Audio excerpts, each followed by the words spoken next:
Oke, baik. Selamat malam, Kak Hugo. Selamat malam, Niko. Gimana kabarnya, Gimana Kak Hugo? kabarnya? Sehat, puji Tuhan. Kak Hugo Oh, sendiri puji gimana kabarnya? Tuhan. Baik, baik, puji Tuhan, baik. Baik. Oke, Kak Hugo. Di sini aku ingin mewawancarai sedikit aja. Aku juga ingin bertanya-tanya Oke, terkait oke.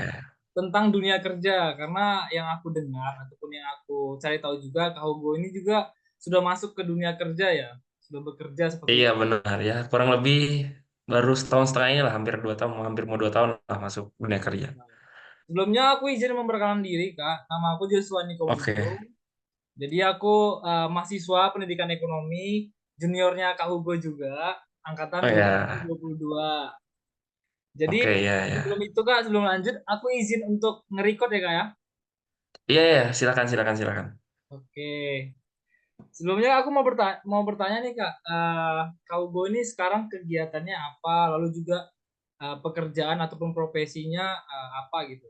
Boleh diceritakan Oke, sedikit?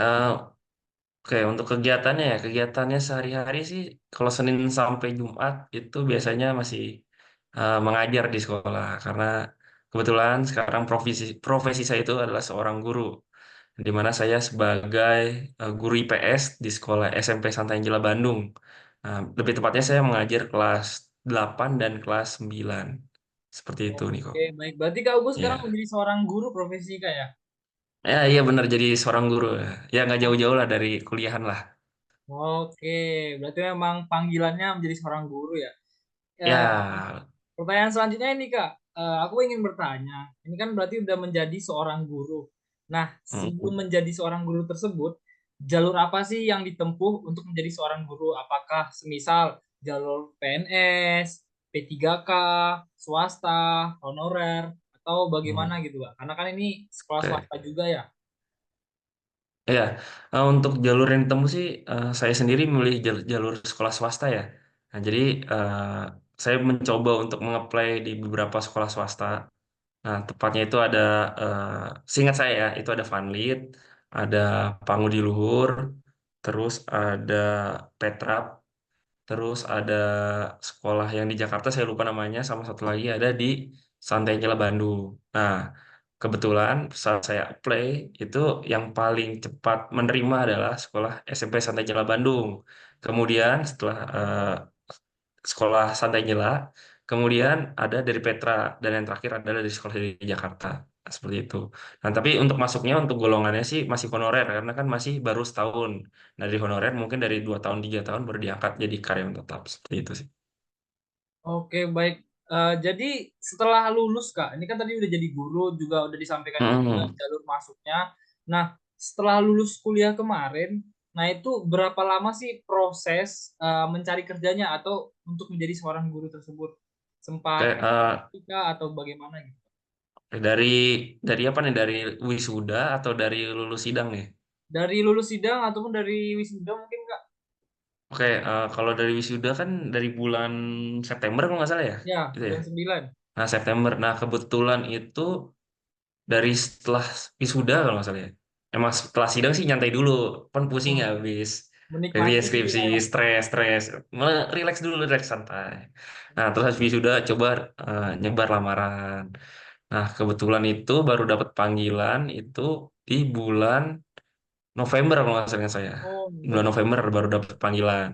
Nah, panggilan terus baru masuk kerja itu sekitar bulan Januari karena tahun ajaran baru semester baru lah. Nah, baru semester baru baru mulai masuk kerja seperti itu. Jadi bulan November lah kira-kira baru dapat panggilan lah. Oh, berarti 2 bulan setelah wisuda kak ya? After Ya, wisuda ya langsung 2 bulan kerja. 3 bulan lah ya, sekitar segitulah. Oh, sekitar segitu. Oke, Ya, lanjut nih kak. Lalu kan tadi udah melamar ya, ada proses melamar, terus juga mm-mm. lamaran dan sebagainya. Nah, itu apa saja sih kak persyaratan dan juga dokumen yang harus disiapkan saat melamar ke sekolah tersebut, nah? Oke, Basicnya. yang perlu disiapkan ya. Yang pertama adalah yang jelas adalah ijazah. Nah, Hmm. ijazah kalau emang belum punya ijazah, yang penting kita punya transkrip nilai kita yang membuktikan tanda kita lulus yudisiumnya ya lah. Nah, itu keterangan kita lulus, surat keterangan lulusnya. Terus kemudian KTP jelas, terus kemudian ada akta lahir, akta, kartu keluarga, KTP, SKCK sama sertifikat sertifikat penunjang lah yang menunjukkan kalau kita punya kemampuan lah di bidang tersebut seperti itu. Oke, baik. Itu untuk ijazahnya ijazah asli atau palsu, Kak? Kebetulan asli sih, saya nggak suka yang palsu-palsu mas. Oke, berarti Kayak ijazah asli kayak ya? pernah dengar dari Javu saya ini sama Iya, ijazah palsu ini. itu dia, Kak. Oke, tanpa berlama-lama kita move ke pertanyaan selanjutnya aja, Kak. Nah, ini Oke oke. aku ingin bertanya juga nih, Kak. Seperti apa sih proses seleksi dan juga interview yang telah dilalui saat melamar pekerjaan tersebut? Lalu, apa sih tips untuk kita nih saat misalkan saat mau seleksinya ataupun saat interviewnya Hmm. begitu, Kak? Oke. Dari pengalaman pribadi aja ya. Dari pengalaman pribadi itu yang prosesnya yang pertama saya kasih lamaran dulu, masukin biasanya lewatin email. Nah, dari email kemudian ada panggilan bisa dari WhatsApp.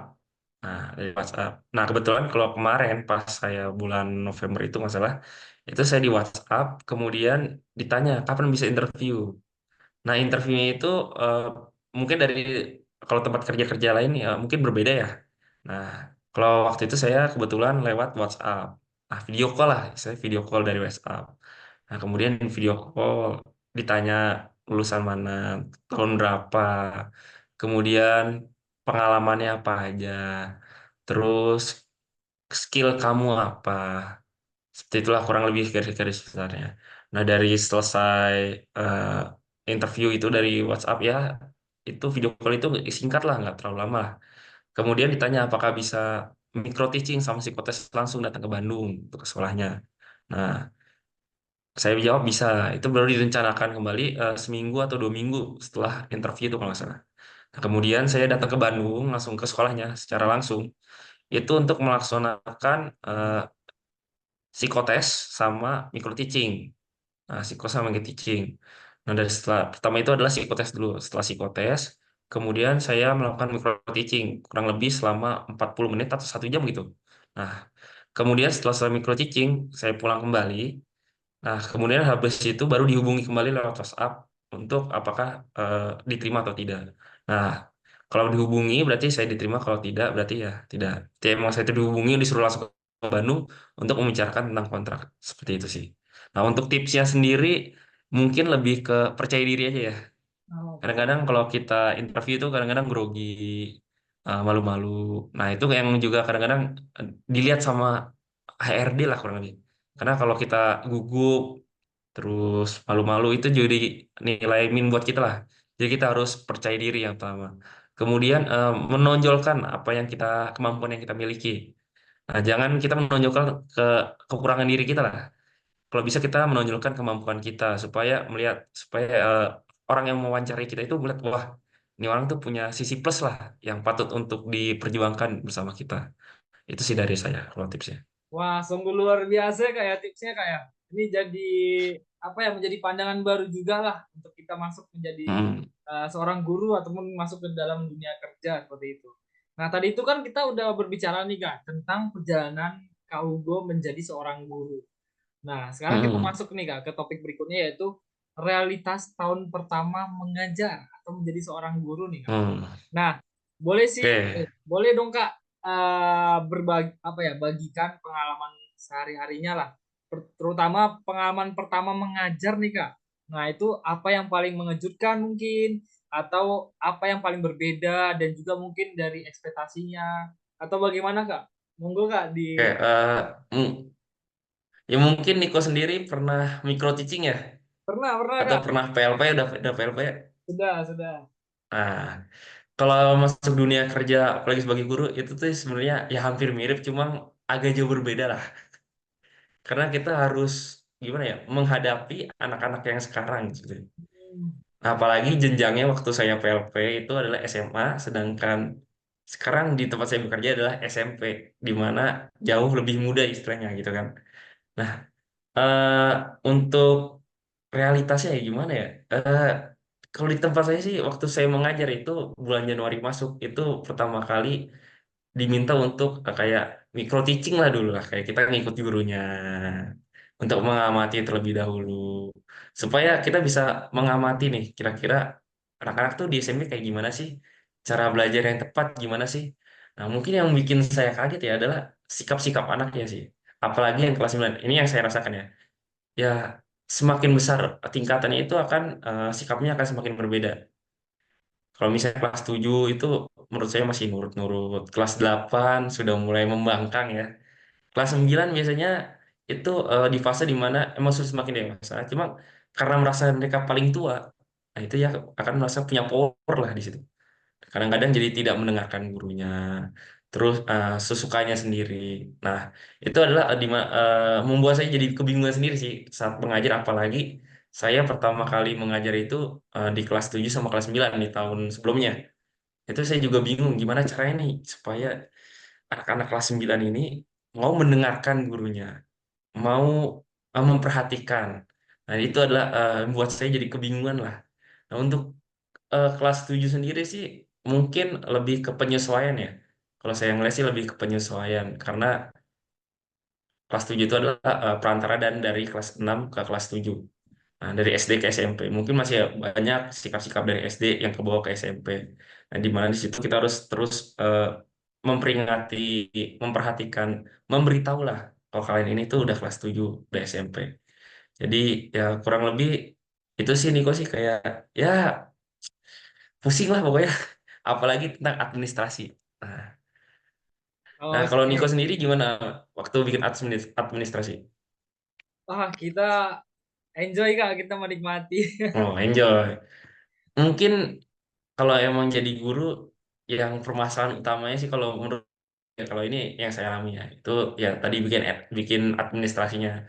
Kalau untuk masalah mengajar sih it's okay. Cuma kalau masalah administrasi emang agak memusingkan, agak Kompleks buat ya Kak ya. stres juga sih. Iya, itu Lalu sih. tadi kan permasalahannya Kak, itu kan termasuk juga golongan ke dalam tantangan. Nah, coba Mm-mm, pengen tahu nih Kak, misalkan tantangan itu dalam mengelola kelas, yang tadi kan sudah sempat di-spill juga kayak ada beberapa mm-mm, yang membangkang dan sebagainya. Lalu juga mungkin bisa mengkerucut ke karakter siswanya yang beragam, lalu juga bagaimana sih mm-mm. mengatur beban kerja dan juga administrasi yang tadi sempat disebutkan gitu Kak. Oke. Oh, tadi apa? Yang pertama pertanyaannya. Mengelola kelas, lalu karakter siswa yang Oh, beragam, lalu beban kerja dan juga oke. administrasi. Ya kalau mengelola kelas biasanya saya sih lebih ke melihat situasi kondisi aja sih. Biasanya memperingati lah. Kalau misalnya saya membuat peraturan biasanya di dalam kelas. Kalau peraturannya simple. Kalau misalnya di dalam kelas kita adalah guru dan murid, tapi kalau di luar kelas, kalau kalian mau berbicara, mau curhat silakan. Kita adalah teman. Jadi saya eh, menekankan kalau di dalam kelas kita adalah guru dan murid. Jadi saya meminta untuk siswa itu untuk mendengarkan atau memperhatikan saya dalam menjelaskan. Kalau misalnya tidak memperhatikan, mungkin ada beberapa konsekuensi misalnya. Biasanya saya suruh lari, keliling, keliling kelas ya, keliling kelas gitulah. Nah, kemudian kalau ada yang tidur, saya minta ke toilet buat cuci muka. Nah, terus kalau misalnya berantem atau apa, biasanya ada namanya di sekolah saya itu ada buku sikap. Jadi pelanggaran-pelanggaran, terus pelanggaran-pelanggaran. Jadi akan ditulis di buku sikap itu. Nah, kemudian kalau masalah karakter ya, ya karakter siswa itu kan beragam ya, nggak bisa disamakan ya. Mungkin ada yang eh, kerja keras, ada yang serius, terus ada yang bercanda-bercandaan. Nah, itu tergantung lagi bagaimana kita mengatasinya. Kalau mau kebetulan ya, ini saya kelas 8 lagi ngajar wali kelas kelas 8. Nah, Wah, kebetulan di kelas saya ini yang bikin pusing aja. Bikin pusing, bikin stres. Ya hari saya marah-marah terus sama wali kelas. Nah, untuk mengaturnya biasanya saya buat tata tertib. Nah, kemudian saya biasanya mengajak anak itu untuk merefleksikan bagaimana nih sikap yang baik, mana yang kurang baik. Terus kalian tuh maunya gimana? Apa yang kalian inginkan? Kemudian apa yang kalian inginkan dari saya juga? Untuk ya sama-sama berefleksi lah, supaya anak-anak itu juga merasa tidak mereka melulu yang salah. Tapi saya juga mungkin ada salah juga karena kita semua manusia ya, bukan abu ya. Abu itu ya, yang sempurna hanya Tuhan. Jadi kita sama-sama mengoreksi diri eh, untuk memperbaikilah ke depannya. Nah, itu untuk yang karakter. Kemudian, kalau untuk masalah beban kerja mengatur ya, Kalau biasanya saya sih lebih ke Sabtu Minggu itu saya off ya. Sabtu, Sabtu itu saya off dari pekerjaan. Biasanya main game, seneng-seneng atau jalan sama temen. Nah, kemudian kalau misalnya udah hari Minggu sore lah, Minggu sore, Minggu malam, biasanya itu saya lebih ke mempersiapkan apa yang harus dipersiapkan. Misalnya tadi buat RPP atau misalnya eh, membuat kisi-kisi materi ajar. Nah, kalau biar ya jadi kita harus bisa membagi waktu ya kalau misalnya kita 24 jam full bekerja itu kan stres terus ya. Jadi biasanya ya pinter-pinter bagi waktunya lah. Kayak misalnya weekend kita nggak kerja atau misalnya eh, kita kerja aja nih dari Sabtu sampai dari Senin sampai Jumat misalnya dari jam 7 sampai jam 3 udah ngajar kan biasanya istirahat dulu ntar jam 8 lanjut kerja lagi seperti itu sih kalau saya untuk mengatur beban kerja supaya ya nggak stres-stres lah banget lah gitu Oke, sama sambil dengerin musik dengerin nyari hiburan-hiburan sendiri sambil nonton RRQ juga ya kak ya? ya mumpung lagi bagus kan Oh iya, bagus banget RRQ kak. Tapi itu bagus banget kan bagusan buat Onyx. sejarah kan. Oke, lalu ini kak, saya ingin bertanya juga terkait. Nah, selain kita mengajar, itu kan kita perlu juga nih kak ya, untuk membangun hubungan yang baik, baik itu dengan siswa, Mm-mm. rekan guru, kepala sekolah, ataupun karyawan ataupun staf lainnya kak.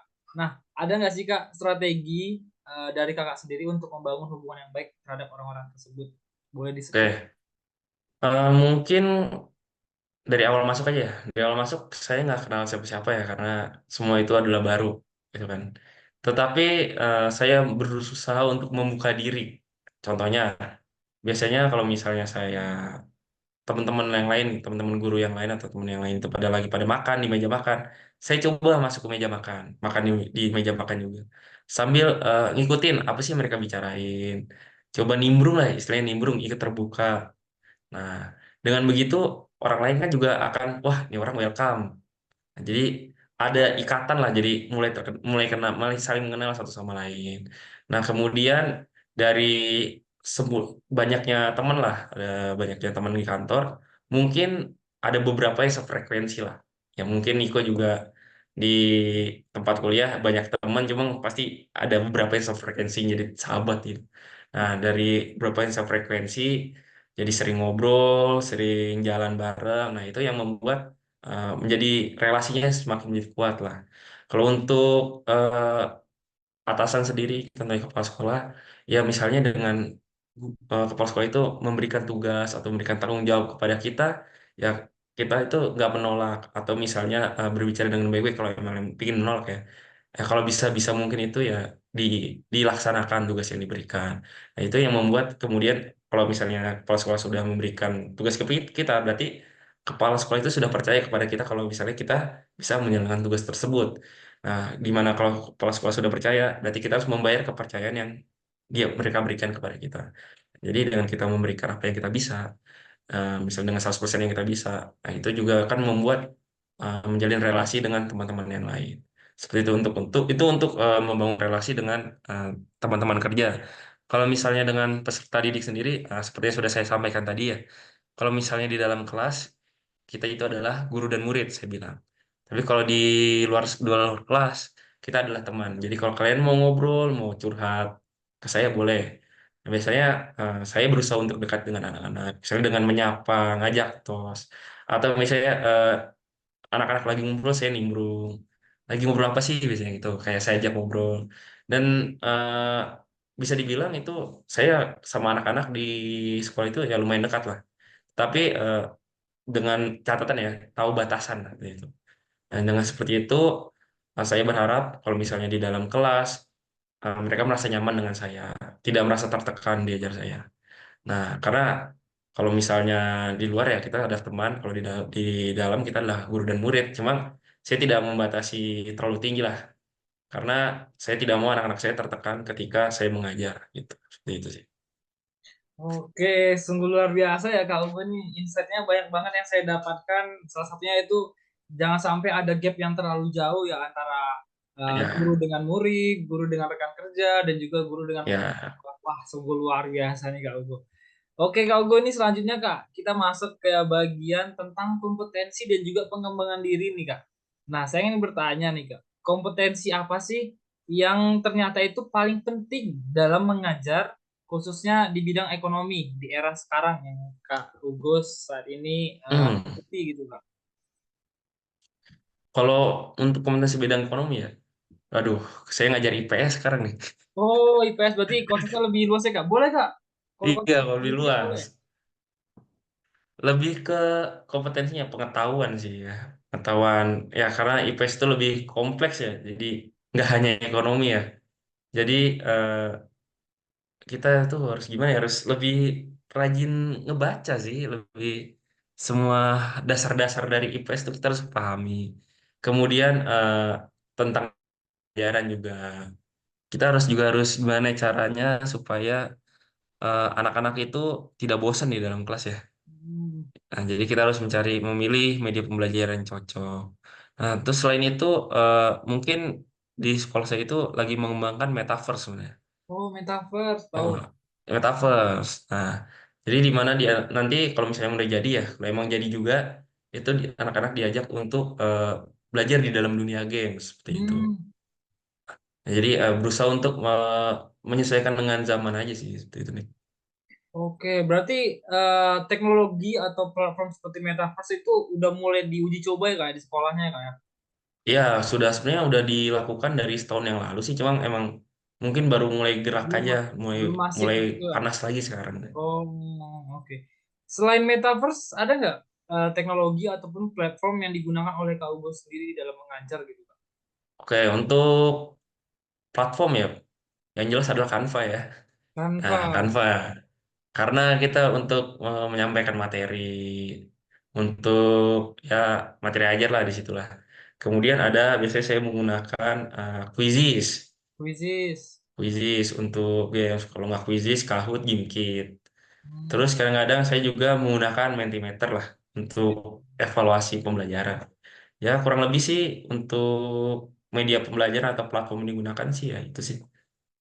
Wah, sungguh luar biasa. Oh sama satu lagi ada lagi itu Elsa. Biasanya itu yang kalau di Serata Dharma LMS lah Oh, untuk kalau di menyampaikan untuk ngasih tugas untuk nyampein materi. hmm. Tuh. Ini namanya apa Kak? Elsa namanya Elsa Santa Angela. Elsa Santa Angela. Itu Elsa itu Ya kalau di Sanata Dharma singkatan atau LMS gimana kan. Kak? Kenapa? Elsa itu singkatan atau gimana Kak? Nama webnya Elsa Santa Angela bukan singkatan. Oh, hmm. Oh ya, nama webnya Elsa. Elsa ya. Seperti kayak di Santa Dharma kayak LMS gitu Kak ya kurang lebih ya. Nah ya benar-benar. Wow, sungguh luar biasa ya Kak ya. Oke Kak, ini pertanyaan berikutnya.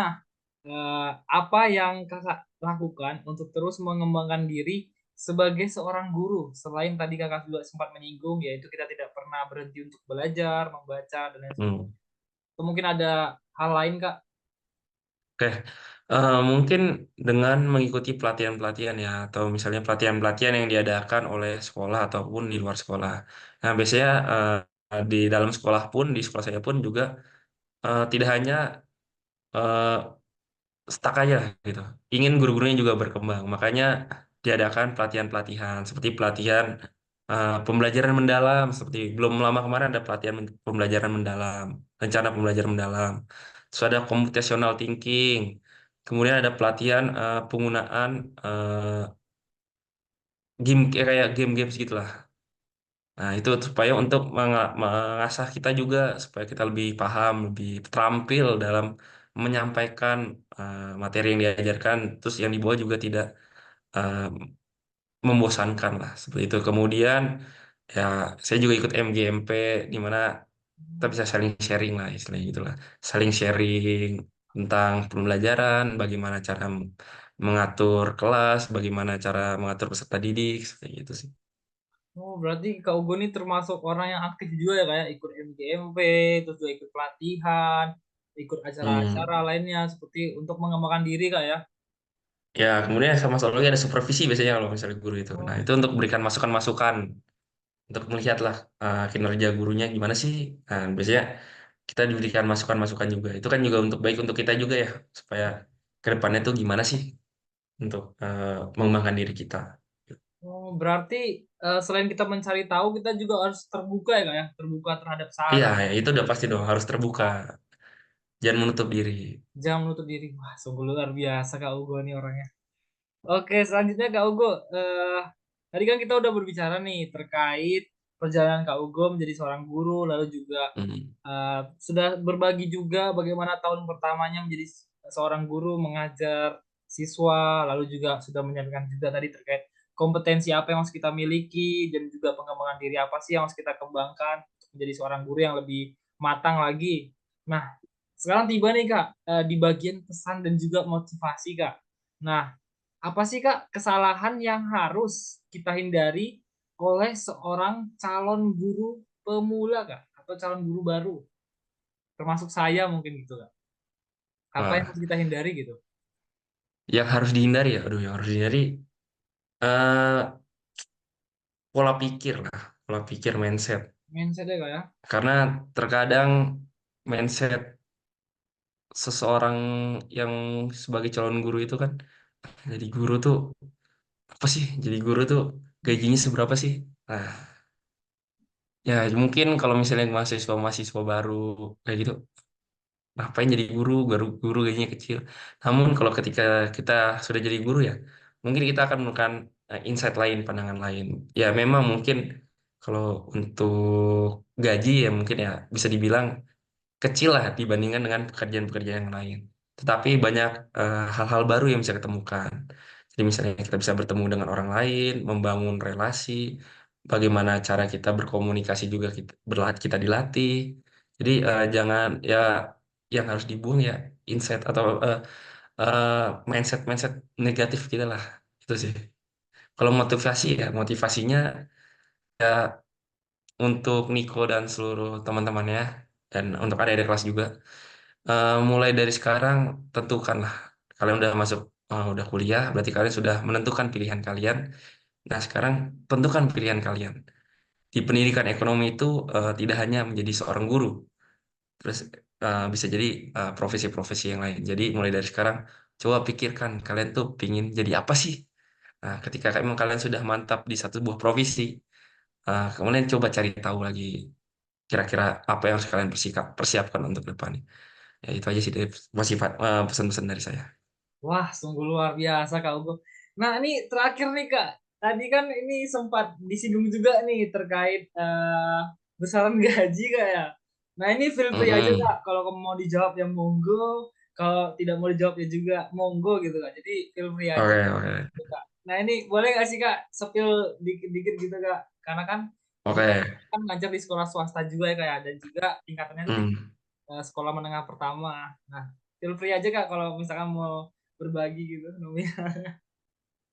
Ya kalau misalnya gaji guru ya, eh ya UMR lah, UMR. Ya mungkin setiap daerah berbeda-beda lah ya.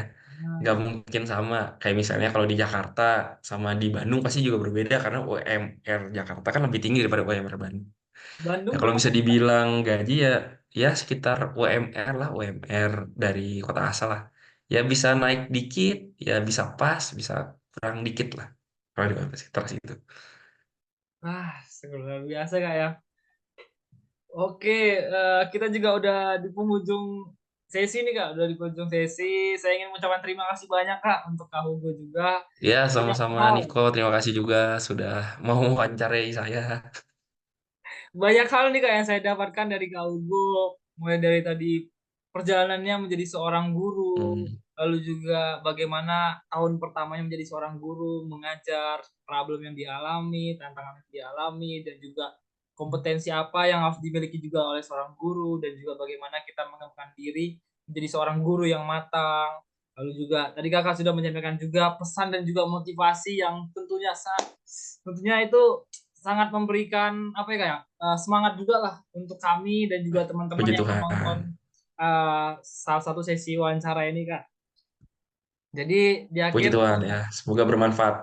ya pasti bermanfaat Kak. Saya mengucapkan sekali lagi terima kasih. Maaf mengganggu waktunya dan juga terima kasih Tidak atas apa-apa. waktunya Kak sudah meluangkan waktu untuk saya wawancarai. Di akhir mungkin kita boleh foto ya Kak ya. Izin. Boleh, boleh, boleh, boleh. Oke. Gayanya mau gimana nih Kak? Oh, mau gini. Begini aja gitu. Sambil itu nggak Kak? Oke, ini screenshot agak susah ya kak ya. Gimana screenshotnya sih? Oke, satu, dua, saya edit. Satu, dua, tiga.